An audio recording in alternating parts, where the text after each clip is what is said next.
Bismillahirrahmanirrahim. Assalamualaikum warahmatullahi wabarakatuh. Perkenalkan, nama saya Esi Koryasi dengan nomor NIM 18621 Pada kesempatan kali ini, saya akan mempresentasikan tugas mata kuliah profesi keguruan dengan judul Pengembangan Teori dan Praktek Pembelajaran dengan Metode Cara Belajar Siswa Aktif atau CBSA. Dengan Ibu dosen pengampu, Ibu Dr. Randa Rizawati MPD. Pengertian CBSA, cara belajar siswa aktif adalah cara mengajar dengan melibatkan aktivitas siswa secara maksimal dalam proses belajar, baik kegiatan mental intelektual, kegiatan emosional, maupun kegiatan fisik secara terpadu. Menurut Koni Setiawan, CBSA yang dipraktekkan adalah cara belajar siswa aktif yang mengembangkan keterampilan memproseskan perolehan, keterampilan memproseskan perolehan pada siswa meliputi keterampilan mengamati atau observasi, membuat hipotesis, merencanakan penelitian, mengendalikan variabel, menafsirkan data, menyusun kesimpulan, membuat prediksi, menerapkan, dan mengkomunikasikan. Dasar pemikiran perlunya CBSA dalam proses pengajaran. Yang pertama, asumsi pendidikan. Pendidikan adalah usaha sadar memanusiakan manusia atau membudayakan manusia. Pendidikan adalah proses sosialisasi menuju kedewasaan intelektual, sosial, moral suatu dengan kemampuan dan martabatnya sebagai manusia. Atas dasar itu, maka hakikat pendidikan adalah A. Membina dan mengembangkan potensi manusia. B. Berlangsung sepanjang hayat. C. Sesuai dengan kemampuan dan tingkat perkembangan individu. D. Ada dalam keseimbangan antara kebebasan subjek didik dengan kewibawaan guru. E. Meningkatkan kualitas hidup manusia.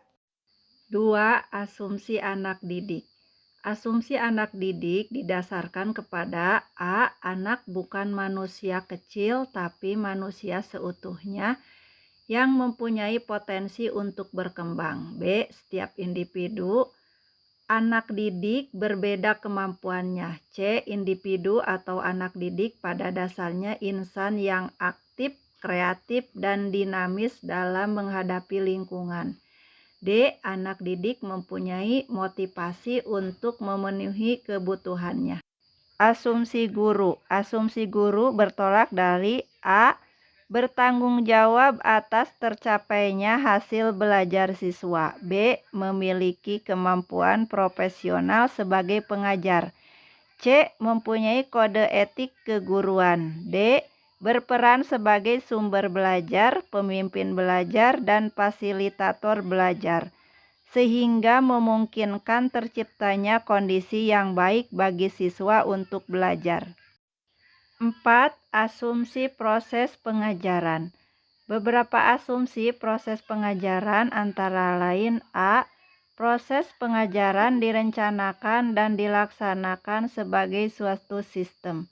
B. Peristiwa belajar terjadi apabila siswa berinteraksi dengan lingkungan belajar yang diatur oleh guru. C. Proses pengajaran akan lebih efektif apabila menggunakan metode dan teknik yang tepat dan berdaya guna. D.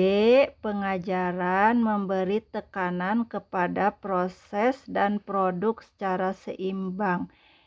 E. Inti dari proses pengajaran adalah adanya kegiatan siswa belajar secara optimal. Prinsip-prinsip belajar siswa aktif. 1. Stimulasi belajar. 2. Perhatian dan motivasi. 3. Respon yang dipelajari. 4. Penguatan. 5. Pemakaian dan pemindahan. Pendekatan CBSA dapat diterapkan dalam bentuk 1. Pemanfaatan waktu luang, 2. Pembelajaran individual, 3. Belajar berkelompok, 4. Bertanya jawab, 5. Belajar mandiri, 6. Umpan balik, 7. Pendayagunaan lingkungan masyarakat, 8. Pameran atau display hasil karya siswa, 9. Mempelajari buku sumber. Kesimpulan, proses pembelajaran CBSA sangat tergantung kepada tenaga pengajar yang profesional, fasilitas yang memadai, dan juga keterlibatan lingkungan dan masyarakat dalam proses pelaksanaannya. Hanya itu yang dapat saya sampaikan. Terima kasih atas perhatiannya. Wassalamualaikum warahmatullahi wabarakatuh.